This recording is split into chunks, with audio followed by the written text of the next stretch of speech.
senão através da obediência. Obediência à palavra. Não é assim? E eu quero começar fazendo uma oração com os irmãos. Senhor Deus, Todo-Poderoso, Pai querido, eu quero te agradecer, Pai, por estar aqui e quero clamar, Senhor, que o Senhor venha me usar como um canal. Pai, eu bem sei que sem Ti eu não sou nada. Eu bem sei, Pai, que as minhas palavras aqui seriam vazias, mas com a Sua mão poderosa, Senhor, eu clamo e declaro a Sua palavra, que diz que a Sua palavra, quando é lançada, ela não volta vazia. Por isso eu te peço, Senhor, vivifica cada palavra aqui, ó Pai. Espírito Santo de Deus, usa-me como Teu canal. Que Sua palavra seja lançada, que ela penetre os corações. Abra, Senhor, a mente daqui, a minha e a dos meus irmãos, para que a Tua palavra possa penetrar e cumprir o papel para que ela foi lançada. Assim eu te peço em nome de Jesus. Amém.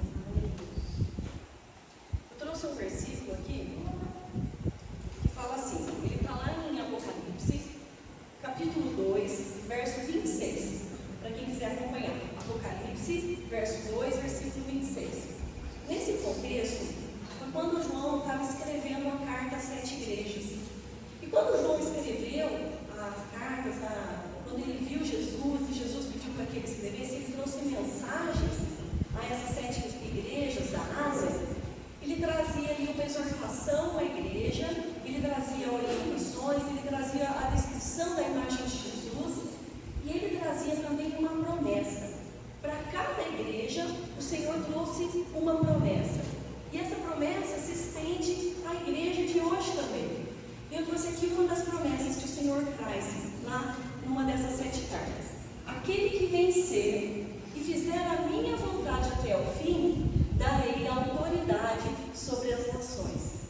Olha o que o Senhor fala. Aquele que vencer e fizer a minha vontade.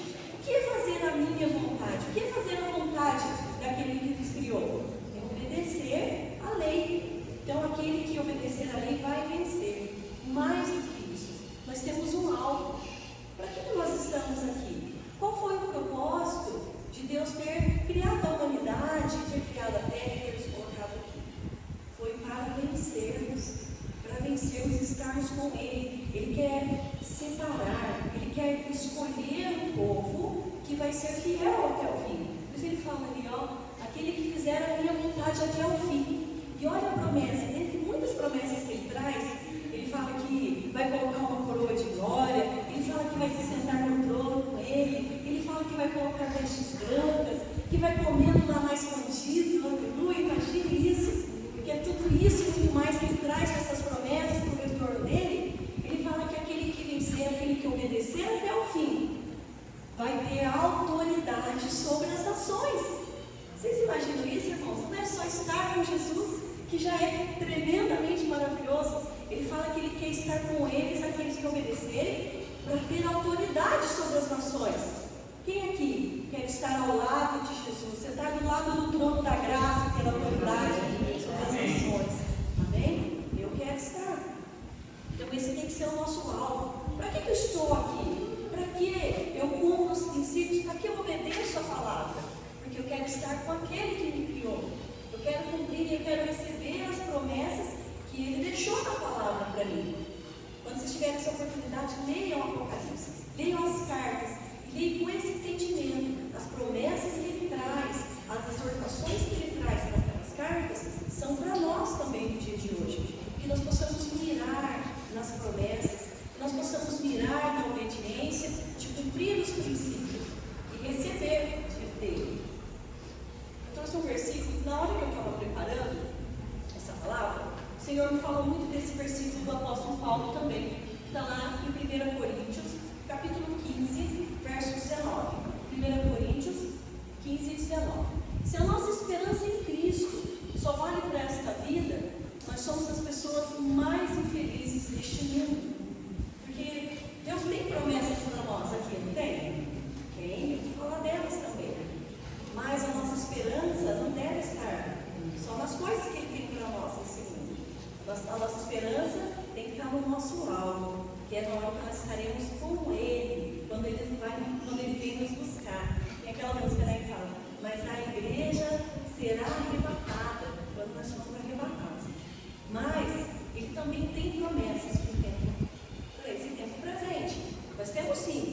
Não temos que esperar só para agora. O apóstolo fala, Paulo, se eu esperar só do que tem agora, você é uma pessoa mais infeliz. Mas isso não me impede de conhecer, de obedecer, para receber agora aquilo que ele tem. Porque isso vai fazer diferença. Faz muita diferença eu ser uma pessoa próspera aqui na terra. Faz porque a prosperidade, ela traz também audiência. Ela traz também a possibilidade de ajuda. Como que eu consigo ajudar alguém se eu não tenho prosperidade na minha vida? Fica mais difícil, não é assim? Como que eu consigo que as pessoas me ouçam se eu não tenho prosperidade na minha vida? Ou seja, quando eu falo de prosperidade, eu não falo só financeira, mas a prosperidade financeira é um ponto importante também. E aí tem uma outra palavra que embasa isso. O que fala lá em Isaías, capítulo 1, verso 19, aqui na Nova Versão Internacional?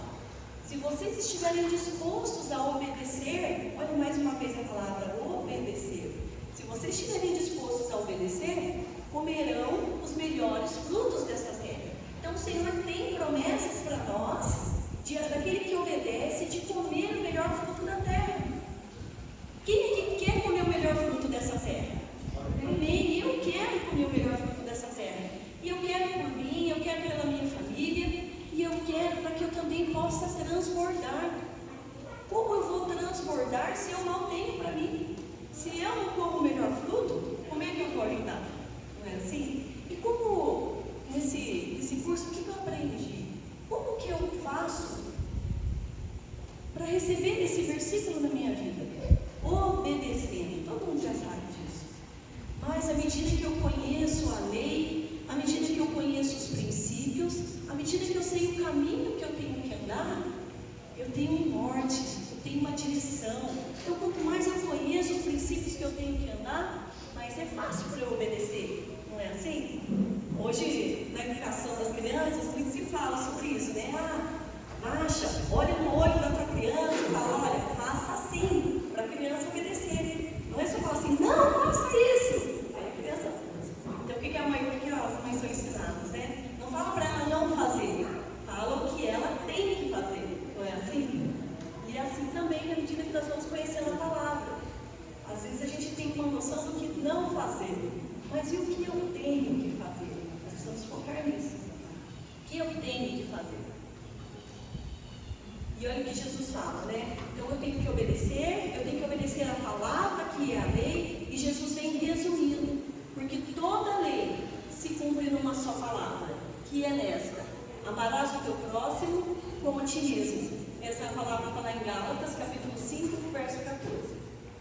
E eu coloquei ali uma fotinha, simbolizando, lembrando a parábola do bom samaritano. Porque ali Jesus explica quem é o próximo.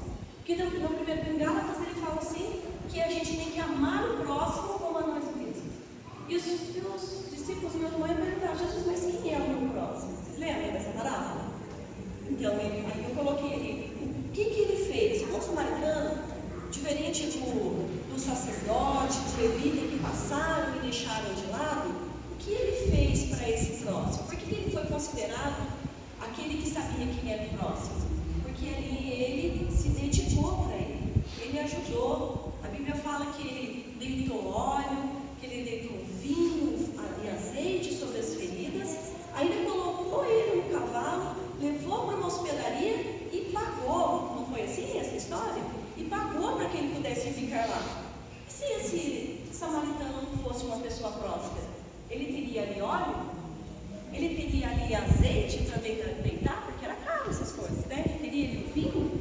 Ele teria dinheiro para pagar a hospedaria desse homem que foi surrado no meio da estrada? Então, eu preciso cumprir a lei, eu preciso amar o meu próximo, eu preciso servir. E para que eu consiga fazer isso com excelência, a minha vida precisa estar em dia. Eu preciso ter uma vida próspera em todos os sentidos, para que eu possa cumprir a palavra, para que eu possa obedecer com excelência. Quais são algumas ordens que Jesus deixou para nós? Ide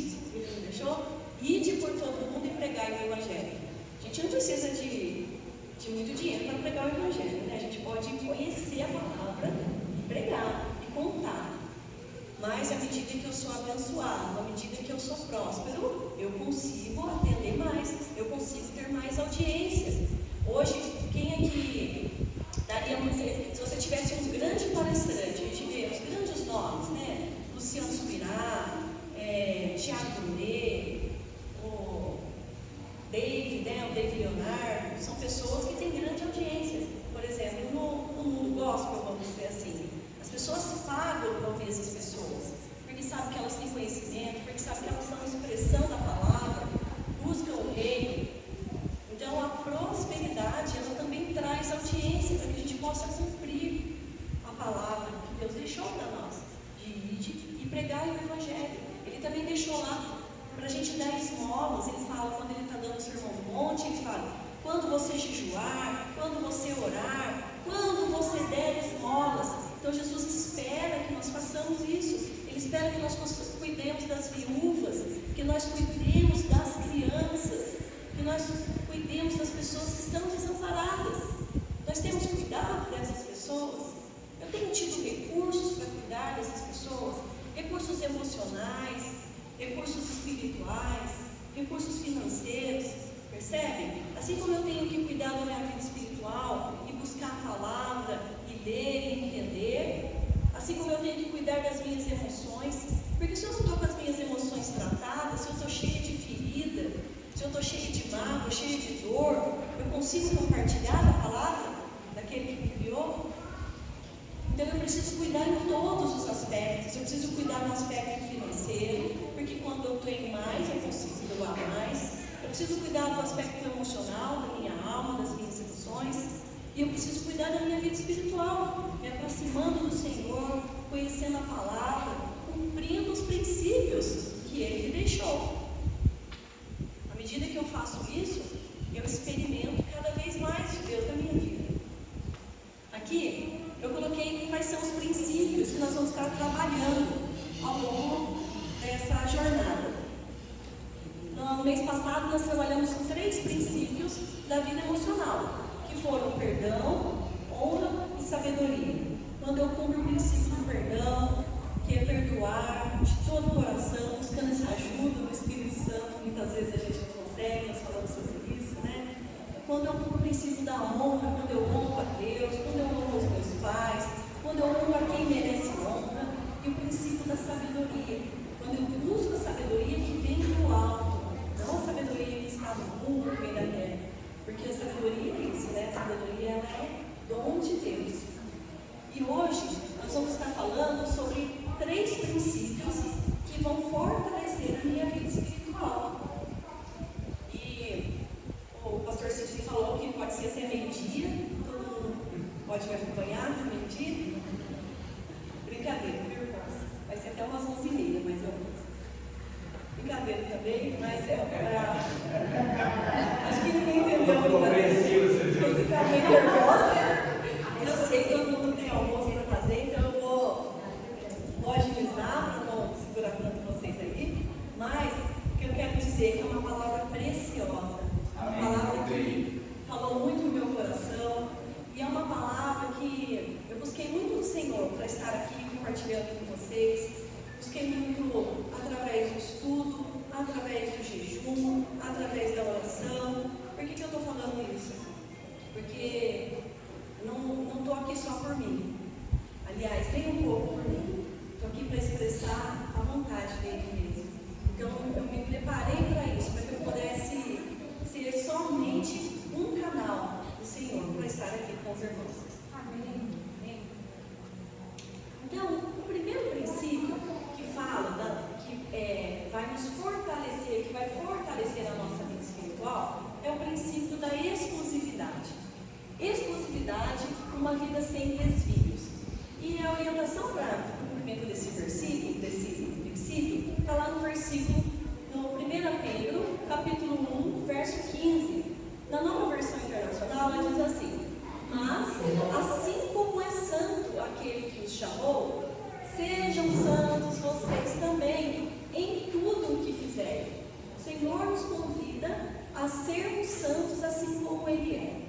Assim, meu Deus, será que é possível isso? Ser santo como o Senhor? No primeiro momento a gente pode pensar, mas não é possível.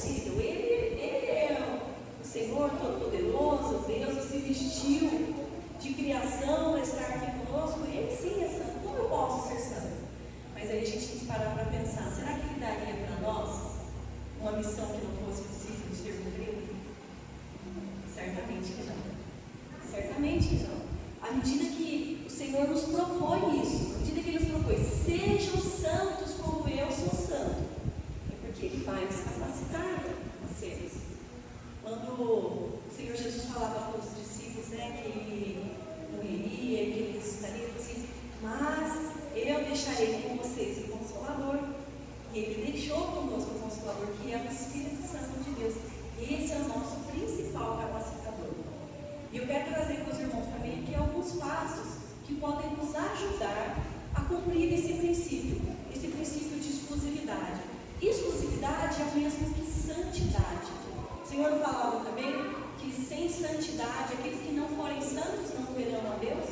Então nós precisamos exercitar esse princípio da exclusividade, da santidade, para aqueles que querem ver a Deus. Quem aqui quer ver a Deus? Amém. Eu quero ver o Senhor, eu quero governar com Ele, eu quero sentar do lado dEle, receber a coroa de glória. Eu não quero nada menos do que isso. E eu luto, e eu me esforço, e eu oro, e eu jejuo, e eu busco isso. Esse é o meu alvo. Eu quero ter uma vida santa, exclusiva para o Senhor.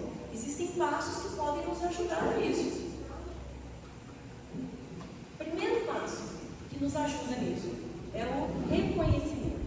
Nós precisamos, em primeiro lugar, reconhecer quais são os meus erros. Onde eu tenho errado, onde eu tenho pecado. Eu preciso reconhecer, para que eu possa corrigir. Não tem como eu corrigir algo que eu nem sei que eu estou errando, não tem? Eu lembro quando eu comecei a trabalhar no Senac, e eu era muito autoritária, muito brava, e eu achava que o modelo correto de uma professora era esse. E eu lembro que as alunas reclamavam, às vezes algumas colegas reclamavam também, e eu achava assim, tem que ser assim, ferro e fogo. Então eu nem reconhecia que isso era um erro, então eu não me dispunha a mudar. Até que um belo dia, graças a Deus, o Espírito Santo me tocou, me mostrou, e aquilo fez assim em mim, ó. Assim, meu Deus, não precisa ser assim. E à medida que eu reconheci que esse não era o melhor formato de uma professora, eu pude mudar.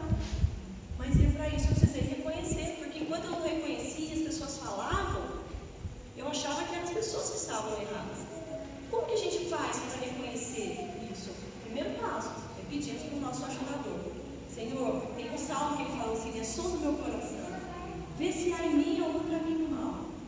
Então nós precisamos pedir, Senhor, sonda o meu coração, veja os caminhos maus que eu tenho traçado e mostra, me revela através da tua palavra, através dos teus servos, através dos teus amigos.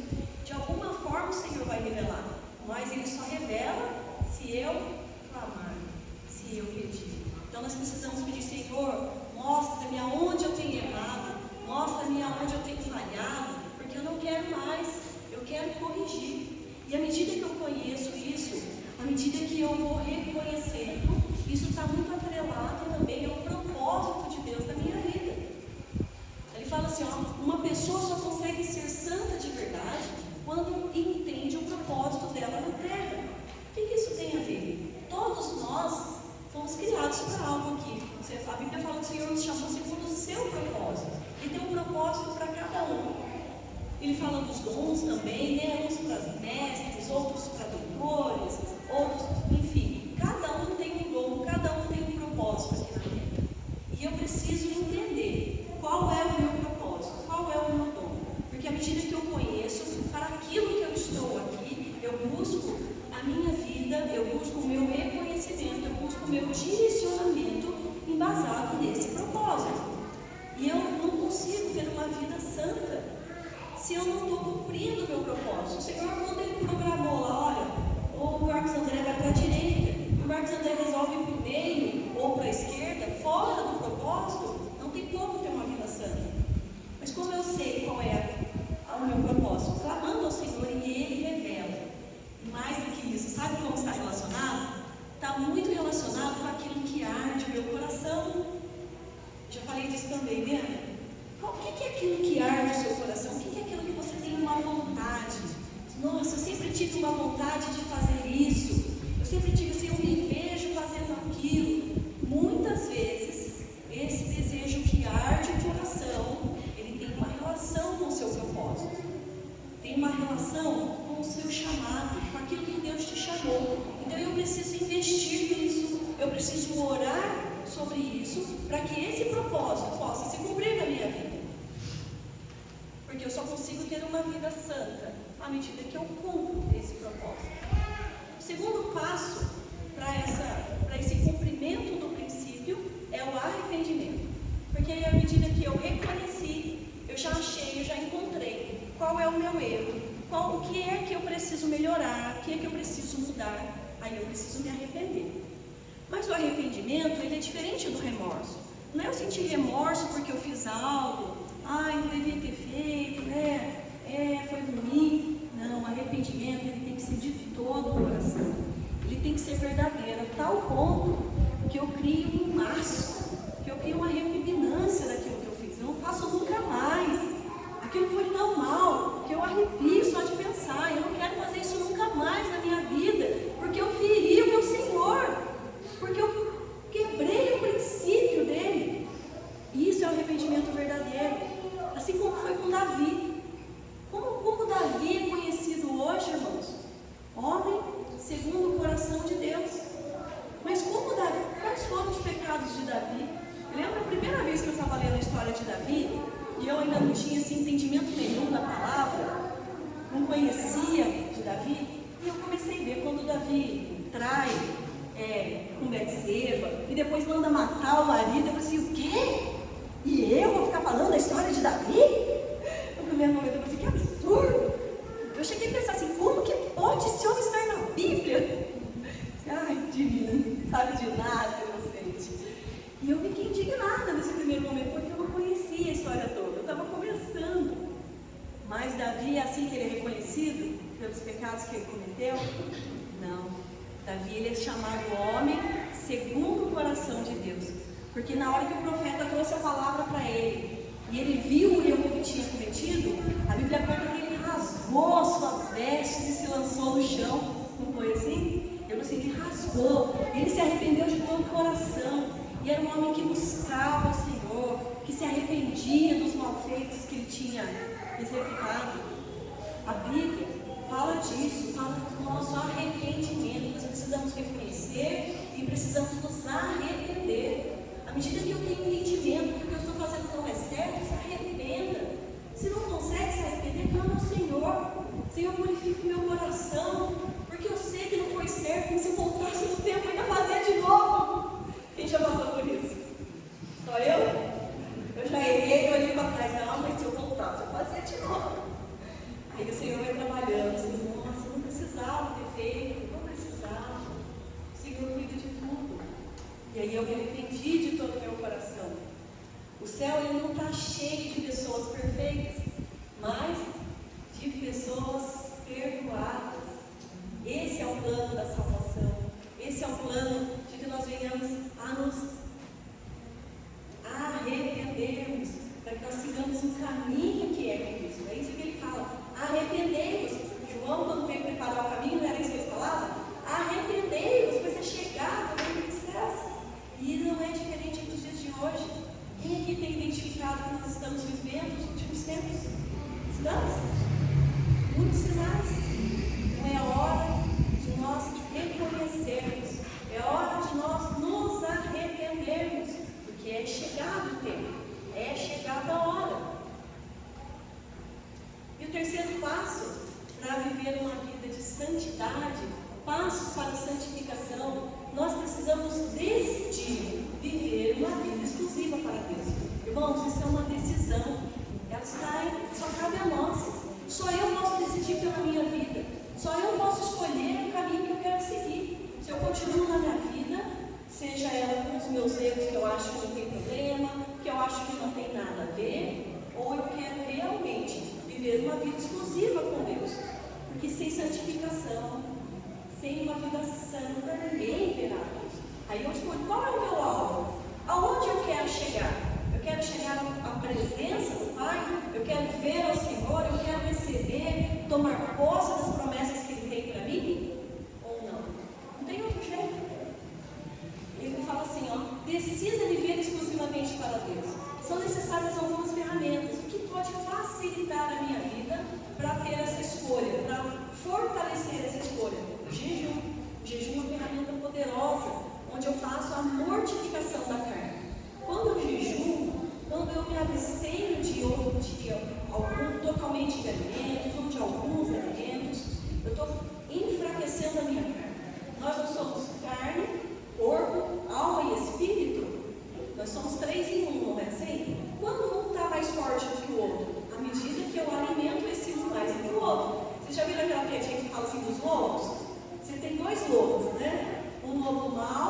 lobo que é ruim, nervoso, e um lobo que é bonzinho. E aí os dois lobos vão ter que conviver. Qual dos lobos vai ganhar? Porque o lobo tem, nessa história tem um espírito de briga, né? Eles vão brigar. Qual desses lobos vai ser vencedor?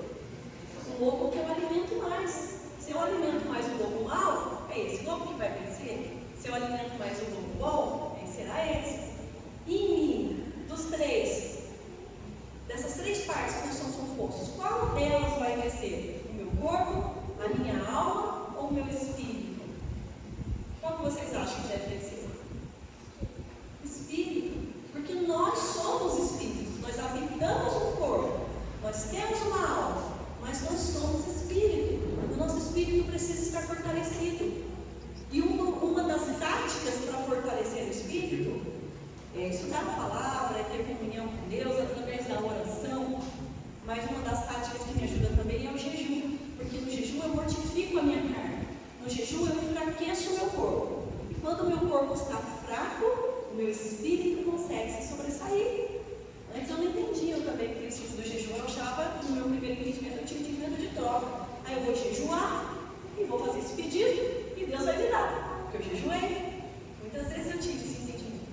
Mas à medida que eu fui buscando e conhecendo a palavra, eu fui entender. E quando eu jejuo e eu enfraqueço a minha carne, eu entendo a vontade do Pai. E aí o meu pedido vai estar relacionado com a vontade dele para mim. E é por isso que isso vai ser realizado. E qual vontade que é melhor? A minha ou a dele? Nem se compara, ele já sabe no final, ele sabe de todas as coisas.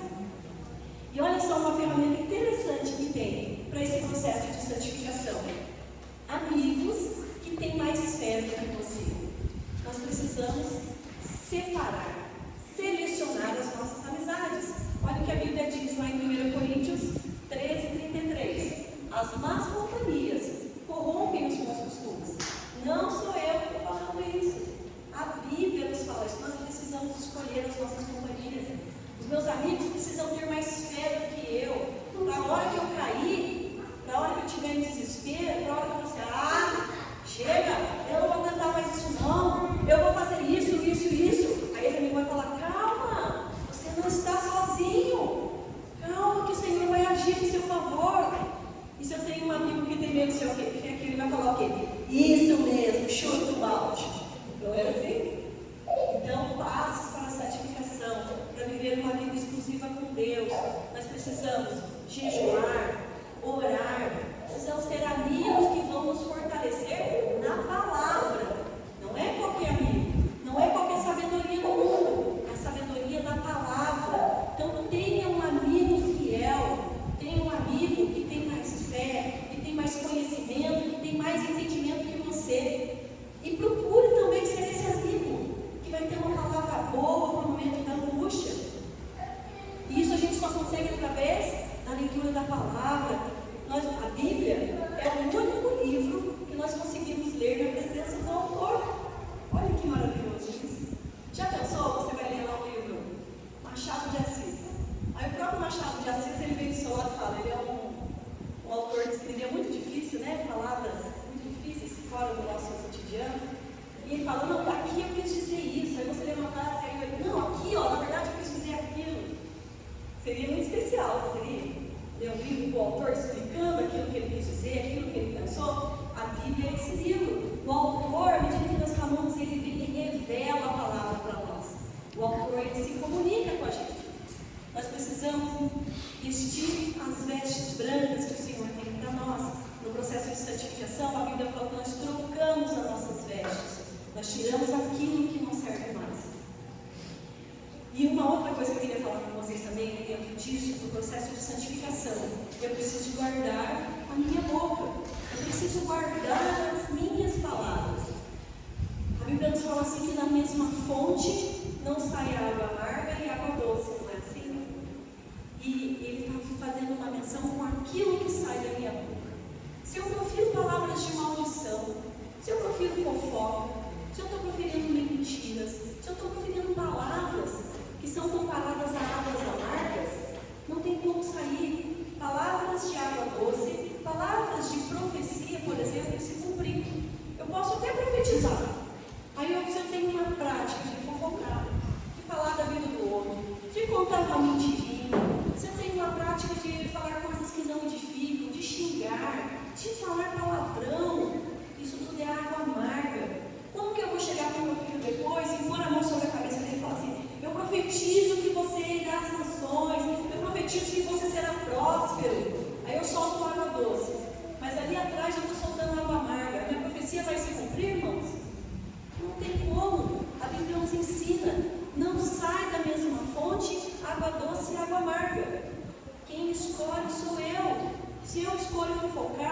se eu escolho mentir, se eu escolho falar palavrão, as minhas profecias não têm valor.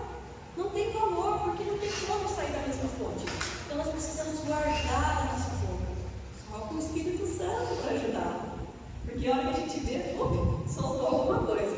Aí nessa hora eu já me arrependo, eu já penso, meu Deus, me perdoa. O Espírito Santo me cutuca da próxima vez, queima no meu coração. Quem sentiu mais o coração queimar nesses últimos tempos? Quem exercitou esse chamado de permitir o Senhor arder o coração e ouvir essa voz que tem ardido? Nós precisamos exercitar isso. Segundo princípio que eu quero compartilhar com os irmãos, o princípio da fé. O princípio da fé é um princípio poderoso para nos ajudar nesses cumprimentos e nessa vida de prosperidade que o Senhor tem para nós. Lá em Hebreus, capítulo 11, verso 6. Sem fé é impossível agradar a Deus, pois quem dele se aproxima precisa crer que ele existe e que recompensa aqueles que o buscam. Olha a preciosidade desse Deus. Além dele nos dar esse recurso que é a fé, a Bíblia nos ensina que nós já nascemos com uma porção de fé, ele já deu essa porção, e nós temos a capacidade de aumentar à medida que nós funcionamos. Aí ele ainda fala assim, que para aqueles que têm fé e para aqueles que creem, ele ainda vai nos recompensar. Olha que Deus maravilhoso, ele tem recompensas para aqueles que assim creem nele. E a fé, a Bíblia nos ensina também que a fé é um escudo, que ela nos protege.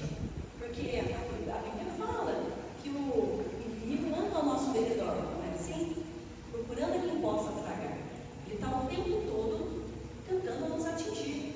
Mas para aqueles que têm fé, é como se nós colocássemos um escudo à nossa frente. Eu tenho um escudo que não deixa esse inimigo me atacar e chegar perto de mim.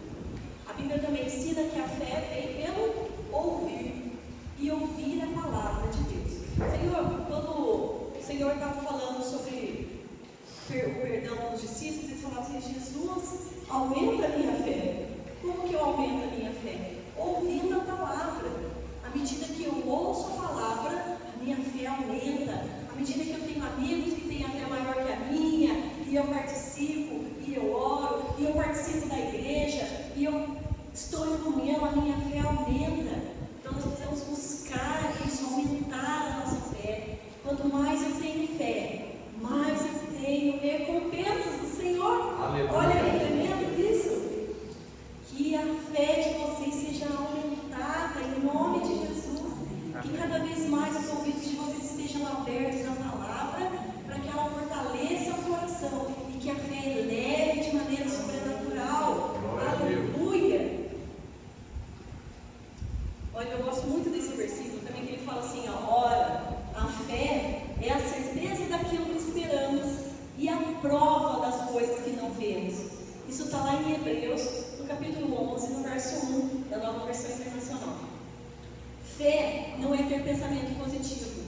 Fé é a certeza daquilo que já aconteceu. Eu quero contar uma experiência que eu tive uma vez. Quando eu fui quando eu estava saindo do colegial, eu ia prestar vestibular para a faculdade, e eu não tinha R$1 furado no bolso. E eu lembro que quando eu falava assim: vou prestar vestibular, eu não tinha dinheiro para prestar vestibular também, eu saía para fazer uns biquinhos para poder juntar. Eu lembro que meu pai falou assim para mim, a gente passando por um aperto, ele disse: mas como você vai prestar vestibular? E era na faculdade particular, porque eu já tinha prestado nas federais, na época eu queria medicina, não dava. E eu falei assim: como que você vai prestar? Você não vai conseguir pagar, a gente não pode pagar. Eu falei assim: mas não sei como eu vou fazer. Mas eu sei que eu vou. Eu tinha assim uma certeza no meu coração, eu não sabia como, eu só sabia que eu ia, eu só me enxergava lá dentro da faculdade. E aquilo me movia, eu tinha uma fé, eu tinha uma certeza, era diferente de pensamento positivo. Eu tinha algo que me movia. E eu fui, prestei o vestibular, passei. Chegou na hora de pagar a matrícula, não tinha dinheiro para pagar a matrícula. Aí eu comecei a ligar para alguns parentes para ver se alguém podia me ajudar, porque eu tinha acabado de passar num concurso público. Então eu estava em treinamento desse concurso, como um concurso para a guarda municipal, e então eu estava fazendo o treinamento da guarda. E aí eu sabia que no outro mês, aí eu ia ter salário. E eu falava assim, olha, me empresta, porque eu vou começar a trabalhar agora, mês que vem eu te pago. E aí eu fui juntando um pouco de cá, um pouco de lá, fiz uns empréstimos.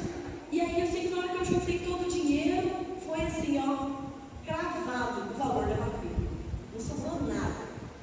E eu estava feliz da vida, né? Daqui a pouco ali em outra cidade eu fiquei pensando, e agora? Como é que eu vou pra lá? Porque eu não tinha dinheiro para passagem, precisava de passagem para ir para lá. E aí um belo dia eu estava no treinamento da guarda, as aulas iam começar tipo assim na próxima semana. E juntou toda a equipe dos concursados que passaram para dar as diretrizes do treinamento, né? Eu conversando com as meninas da guarda lá, aí o povo falou assim, Zé, o que você faz? Eu disse, eu prestei vestibular para fisioterapia agora, vou começar na semana que vem. Eu, que legal! Eu fiz fisioterapia lá no ano passado, ela me contando. Que legal, né? Ela falou assim para mim, olha, eu tenho uma carteira de passe, você quer para você? Olha isso, irmãos, olha o cuidado daquele que nos criou. Aí eu fiquei emocionada na hora, cada vez que eu conto essa história eu me emociono, porque eu vi assim o cuidado dele comigo em cada detalhe. Eu não tinha dinheiro para passe, eu nem precisava, ele me deu uma carteira inteira, para o mês inteiro para eu ir para a faculdade. Percebe isso? Pela fé. A fé é a prova das coisas que nós não vemos. Gente, eu não preciso ver. Primeiro eu piso, depois eu vejo. Eu tenho que ir. Se ele tocou no meu coração, se ele tocou no seu coração, vai, porque é ele que prepara o caminho, é ele que determina as coisas. Eu só preciso crer, eu só preciso ter fé. Mas eu preciso, para que essa fé se fortaleça, eu preciso eliminar os opositores, porque nós temos opositores aqui que nos impedem de exercitar a nossa fé. Um desses opositores é a ansiedade. Ela atrapalha o nosso descanso. O que o Senhor fala? Descansa, não é assim que ele fala? Confia. Ele fala que aquele que tem fé agrada o coração de Deus. Ou ao contrário, né? Sem fé é impossível agradar a Deus. Então, se eu estou ansioso, se eu estou ansiosa, se eu não descanso naquilo que o Senhor tem para mim, como eu vou ficar sem paz? Isso não agrada o coração de Deus. Eu preciso descansar. Outro opositor é o medo. O medo, ele nos paralisa e ele nos impede de experimentar o avanço. Imagina se eu tivesse medo. Por que eu vou gastar com vestibular, mas eu não vou conseguir pagar a faculdade? Mas eu vou para a faculdade e eu não vou ter dinheiro para paz. Se eu tivesse esse medo, eu tinha me formado, irmãos? Tinha. Então eu preciso eliminar o medo da minha vida. E outro é a dúvida, porque o futuro depende das nossas escolhas. Se eu fico muito na dúvida, eu vou para a direita ou vou para a esquerda? Faço isso ou faço aquilo? Eu não alcanço. Como que eu elimino a dúvida? Exercitando a palavra, ouvindo do Senhor, porque Ele conta. Conta ou não conta? Quem já ouviu o Senhor contar? Para onde tinha que ir, o que tinha que fazer, o negócio que tinha que investir? Vocês já ouviram? Ele fala. Então eu preciso exercitar de ouvir a voz, porque eu conheço a voz. Uma criança, se ela ouve a voz da mãe, se tiver várias crianças aqui, a mãe chega e fala assim, fulano, o filho olha, ele reconhece a voz da mãe. Não é assim? E eu reconheço a voz daquele que me criou? Como que eu faço para reconhecer? Ouvindo todos os dias, exercitando esse ouvir, para que eu não venha a confundir essa voz. Eu coloquei aqui um desenho de uma arminha com aquela bandeirinha bang, é uma arminha que falha, né? Ela não atira de verdade. Por que eu coloquei isso? Porque essa é a representação da arma do inimigo contra nós. A arma dele não pode prevalecer. O que a Bíblia fala? Toda arma forjada contra nós não prevalecerá. Então essa palavra ela tem que estar firmada no nosso coração. Na hora que vem a ansiedade, na hora que vem o medo, na hora que vem a dúvida, eu vou falar assim, a arma dele não pode prevalecer contra a minha vida. Eu não preciso ficar ansiosa, eu não preciso olhar para a tempestade, eu não preciso olhar para o furacão, porque essa arma não pode prevalecer. Que essa imagem fique gravada, que essa palavra fique gravada no coração de vocês. Nenhuma arma forjada pode prevalecer. Nós estamos guardados, por isso eu preciso exercitar o escudo da minha fé, por isso eu preciso exercitar aquele que me criou. Eu tenho que saber, porque ele não pode prevalecer.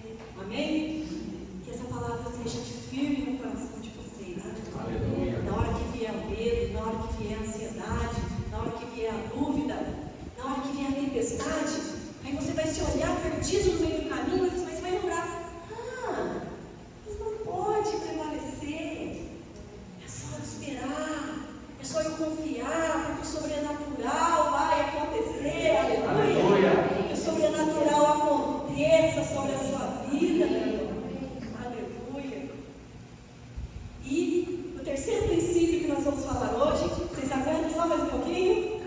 É o princípio do amor, o maior, o mais importante dos princípios. E respondeu Jesus: ame o Senhor, o seu Deus, de todo o seu coração, de toda a sua alma, de todo o seu entendimento. Esse versículo está lá em Mateus, capítulo 22, verso 37. Mateus 22, verso 37. Mas como eu amo a Deus de todo o meu coração, é uma dificuldade que eu tinha no meu início de conversão.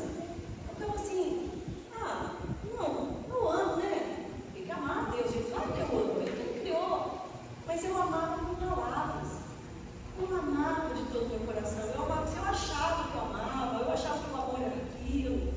Mas eu não amava, porque o amor não é amar com palavras. Amor é atitude. Amor é decisão. Quando eu amo verdadeiramente, eu tenho atitudes que demonstram esse amor. Eu tenho ações, né? Desculpa, ação. Amar é executar uma ação. Não é só palavras. Não é sentimento, irmãos. Amor não é sentimento. Amor é ação. E aí, à medida que eu fui aprendendo sobre isso, sinto como eu amo a Deus de todo o meu coração. Em primeiro lugar, conhecendo a Ele. Como que quando vocês conheceram aí o cônjuge de vocês? Ou namorada, ele já conheceu, já amou no primeiro dia? Estou amando loucamente? Foi assim? Não foi. Aí vai conhecendo, sai para passear, aprende o que o outro gosta de comer, aprende o que ele gosta de beber, não é assim? E aí, à medida que eu vou conhecendo a pessoa, eu vou desenvolvendo também o meu amor por ela. À medida que eu vou servindo dessa pessoa, porque aí o que acontece? Se eu estou interessado naquela pessoa, eu quero servi-la, não é assim? Aí eu quero levar os namorados, né? Quer levar a namorada num restaurante bom, quer puxar a cadeira para ela, aí a namorada quer fazer uma comida gostosa com o namorado, quer comprar um presente. Não é assim que funciona essa fase do namoro, do desenvolvimento do amor? Então, para eu amar a Deus sobre todas as coisas, eu preciso namorar com Deus. Eu preciso conhecê-lo verdadeiramente. Eu preciso servi-lo. Eu preciso agradá-lo. Então, à medida que eu conheço o Senhor, à medida que eu me relaciono com Ele, aí sim eu vou amar a Deus sobre todas as coisas. Não tem como amar sem conhecer. Não tem como amar sem servir. Não tem como. Percebam, nos relacionamentos não é assim. Quando começa, a gente não serve um ao outro. Serve com presente, serve com palavras, serve com ações. Com Deus é a mesma coisa. Nós precisamos servir. E com o amor habitam essas duas características. Uma delas é a empatia. O que é a empatia? Quando nós nos colocamos no lugar do outro e entendemos. Então, eu vejo que a pessoa passou por uma determinada situação, eu me coloco no lugar dela e eu entendo, puxa vida, né? Nossa, não deve ser fácil mesmo. Nossa, fulano passou por isso? Nossa, fulano tem essa doença? Nossa, que situação difícil, né? E aí eu entendo. Aí se aquela pessoa de repente foi agressiva comigo, falou algo que eu não gostei, eu falo assim, puxa vida, mas ela está passando por tanta luta. Deixa pra lá, isso é empatia. E mais do que empatia, existe a compaixão. Que é quando nós vamos além. A compaixão é quando eu sinto a dor daquela pessoa, mas mais do que isso eu me ofereço para ajudar. Eu entendo que aquela pessoa está passando por um momento difícil, eu não vou cobrar ela de algo que eu queria ter cobrado naquela hora, mas mais do que isso eu ajudo. Eu vou me dispor para assim, olha, o que você está precisando? Posso te ajudar de alguma forma? Posso te ajudar, seja com uma ação, seja com uma oração, seja com um abraço? Isso é compaixão. A Bíblia ensina que o Senhor Jesus teve compaixão da multidão, não é assim que ele fala? Ele pregava para a multidão e viu que eles estavam já há muitos dias sem comer. Ele teve compaixão e ele multiplicou os pães e os peixes. Então, que nós possamos desenvolver esse recurso dentro do amor, que é a empatia e a compaixão. Como eu amo de verdade? Em primeiro lugar, conhecendo. Eu preciso conhecer essa pessoa, eu preciso conhecer a Deus, eu preciso ter empatia, eu preciso ter compaixão e eu preciso ter uma ação. Amar é atitude, amar é ação. Que nós possamos ter o nosso coração movido a agir conforme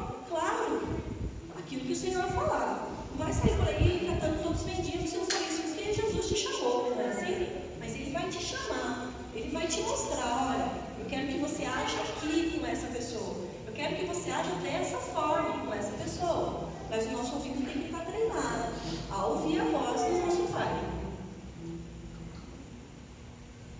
E aí? Você se sente amado?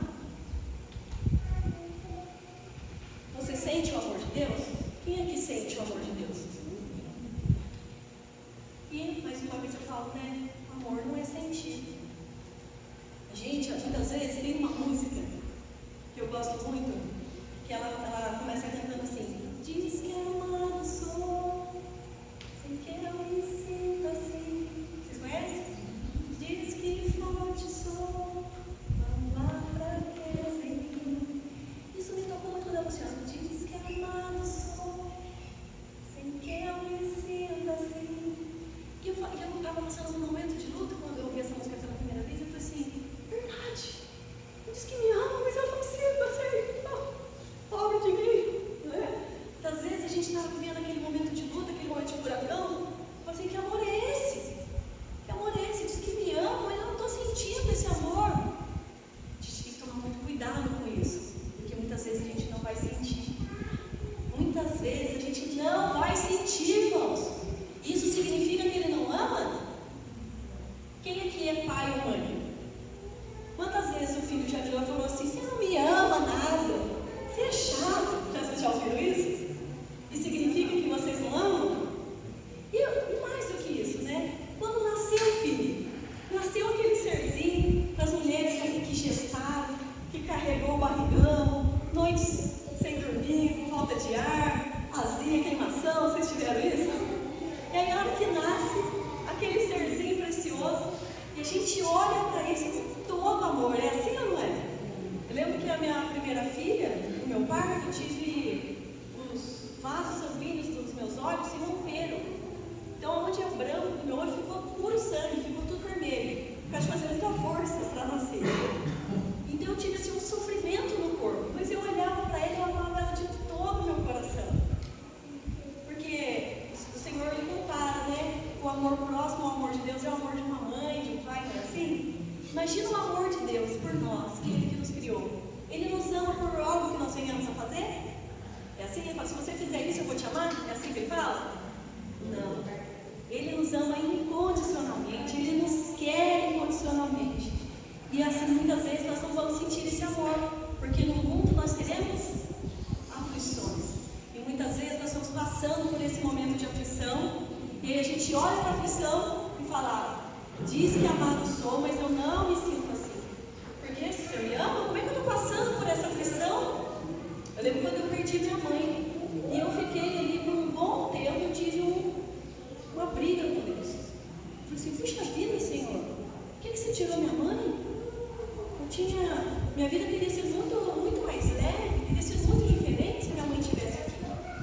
E aí eu ficava com aquilo no meu coração. Eu amo a Deus, servia a Deus, buscava o Senhor, mas eu tinha aquela mágoa no meu coração. Eu falava assim: por que Ele levou minha mãe tão cedo?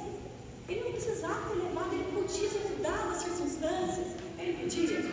Claro que podia. E uma vez eu ouvi de uma pessoa que, erroneamente, ela disse assim, ela primeiro falou assim para mim: se você pudesse mudar alguma coisa na sua vida, o que você mudaria? Sem dúvida, eu não queria deixar minha mãe morrer. Eu queria mudar essa história. Ela falou assim para mim: então você acha que a história de Deus, que a sua história é melhor que a história de Deus? E na hora isso me surpreendeu. Eu falei assim: é verdade. A história dele é melhor que a minha. Se ele levou minha mãe, certamente porque tem algo melhor. Mas na verdade não é bem assim. Eu já aprendi que as coisas que acontecem de mal não são da vontade de Deus. Nós vivemos num mundo de semeadura e colheita. Nós vivemos num mundo de cumprimento de princípios. Quando eu não cumpro ou quando eu planto sementes, eu vou ter que colher essas sementes. Eu vou ter que colher os frutos dessas sementes que eu plantei. Por isso eu preciso escolher as sementes. Hoje eu entendo que não foi a vontade de Deus que minha mãe tivesse partido de tão cedo. Não foi a vontade de Deus que eu tivesse passado todo o sofrimento que eu passei na minha vida. Mas hoje eu consigo olhar para todo o cuidado que Ele teve em todo o tempo. Hoje eu consigo olhar para todo o amor que Ele teve sobre a minha vida, para como Ele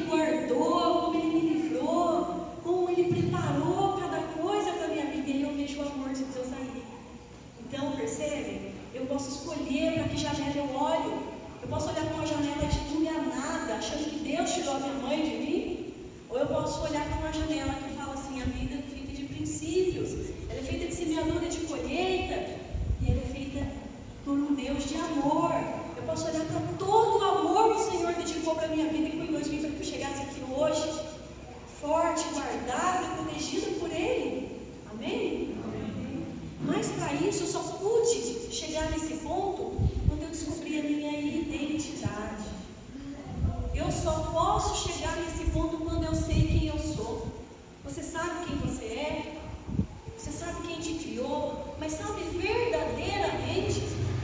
Porque eu só consigo chegar nesse ponto, meus irmãos, quando eu descobri quem era. Sabe quem eu sou? Eu sou filha. Eu sou filha do Altíssimo. Aleluia. E vocês são filhos. Aleluia. Você pode erguer sua mão e você pode dizer: eu sou filha. Pode dizer mais forte para todo mundo ouvir: eu sou filha. Eu sou mais que vencedor. Aleluia. Eu sou tudo que a Bíblia diz que eu sou. E isso precisa estar gravado no meu coração. Porque se eu falo da boca para fora, se isso não penetra e não transforma no meu coração, eu não sou nada. Muitas vezes eu ouvi: eu sou mais que vencedor. Como assim? Eu sou filha, mas como assim sou filha? Mas à medida que eu entendo, que eu reconheço esse amor, à medida que eu sei quem eu sou, ninguém tira isso de mim. Pode vir qualquer pessoa e falar assim: Sidney, Sidney fica lá andando de motinho, carregando. Que pastor é esse, né? Se Deus é na vida dele, não, eu sou filho, eu sou abençoado, eu sou mais que vencedor, eu sou tudo que a Bíblia diz que eu sou. E à medida que eu tomo posse, à medida que eu reconheço quem eu sou, ninguém me engana mais, ninguém me tira do lugar, ninguém me tira do propósito. Pode vir luta, pode vir tempestade, pode vir trovoada, mas eu sei que a arma não vai prevalecer, mas eu sei quem foi que me enviou, mas eu sei que eu sou filha. Aleluia. Que vocês saiam daqui cada vez mais com essa palavra fortalecendo no coração. Eu sou filha. E no momento da angústia você vai virar para o pai, olhar para o céu e vai falar: eu sou filha. Quando Deus, quando esteve com Jesus no batismo, ele falou assim: esse é meu filho amado, de quem me comprazo. Assim é o Senhor conosco. Ele olha para nós e fala: essa é minha filha amada. Por que ela está passando por isso? Esse é meu filho amado. Por que ele escolheu esse caminho? Nós possamos buscar o Espírito Santo para nos guiar nos caminhos que nós temos que andar. Aleluia, irmãos. Glória a Deus. E para finalizar, ufa, graças a Deus, né? Eu não paro de falar mais. Eu quero compartilhar um pouquinho com vocês sobre palavras proféticas. 2024 é um ano que tem muitas palavras proféticas lançadas sobre a igreja. Eu trouxe aqui 3 palavras que foram lançadas e eu vou compartilhar com vocês. Nós vivemos um tempo, irmãos, que está chegando o tempo do Senhor voltar. É chegado o tempo, essa é uma palavra que está lá em Daniel, é chegado o tempo em que os santos possuirão o reino. E nós precisamos batalhar. Nós estamos numa luta. Quem aqui já ouviu falar que nós estamos numa luta? Não é assim? Nós precisamos batalhar por aquilo que o inimigo roubou de nós. Ele roubou muitas coisas. Ele rouba a paz, ele rouba a comunhão, ele rouba a amizade, não é assim? Ele rouba os nossos recursos. Agora é chegada a hora do tempo do reino de Deus. Nós precisamos estar prontos.